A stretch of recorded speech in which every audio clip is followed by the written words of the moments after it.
I am Advocate Vikas Nagwan, and on behalf of VINCIT Law Academy, we have brought you this series of lessons on Criminal Procedure Code, which is shortly may be termed as CrPC. Criminal Procedure Code 1973 is one of the most important subjects for judicial services exams, both prelims as well as mains. And in both prelims as well as mains examinations, there are many questions which are being asked specifically from Criminal Procedure Code, sometimes coupled with IPC and other criminal laws.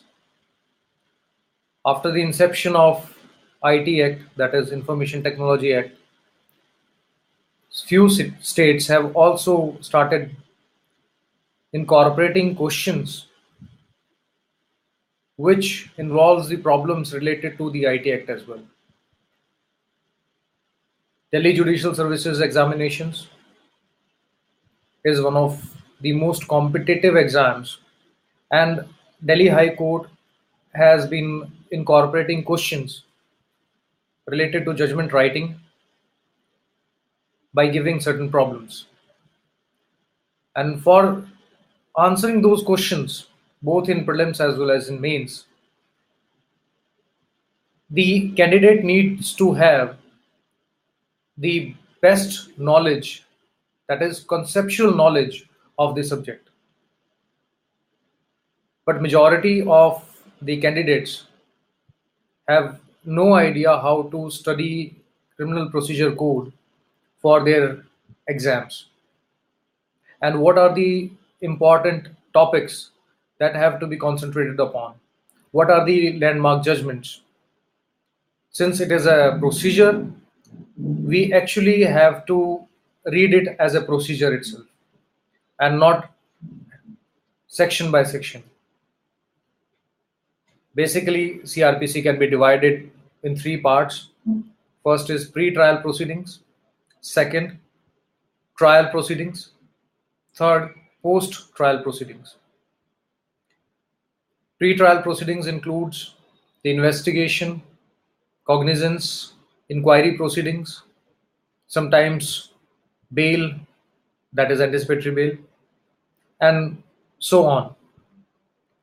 The trial proceedings can be divided among four parts, that is the trial of a warrant case, trial of a summons case, trial of the summary, that is summary trial, and trial before the court of session. Post-trial proceedings generally includes appeal, revision, and reference. However, there are other miscellaneous proceedings which have to be read along with the entire three parts. That is bail, which can be filed and entertained during investigation, during trial, even after post-trial. There are sections related to that. Prior to the investigation, section 438, that is anticipatory bail. During trial, 437, 436, 439, etc. And sometimes the transit bail as well, 78, 81. And during trial, the appeal and revision, section 389. There are other provisions related to arrest, section 41 to 60. There are other parts of CrPC that have to be read along. That is the competency of the criminal code and the jurisdiction of the criminal courts. Some miscellaneous parts of CrPC which are really important for prelims, that is security for breach of peace and related sections. Generally, these are not important for mains, and none of these states actually ask questions from this part. So in this series of lectures, we'll start from the investigation, that is pre-trial proceedings, and we'll try to complete the entire syllabus in a timely manner.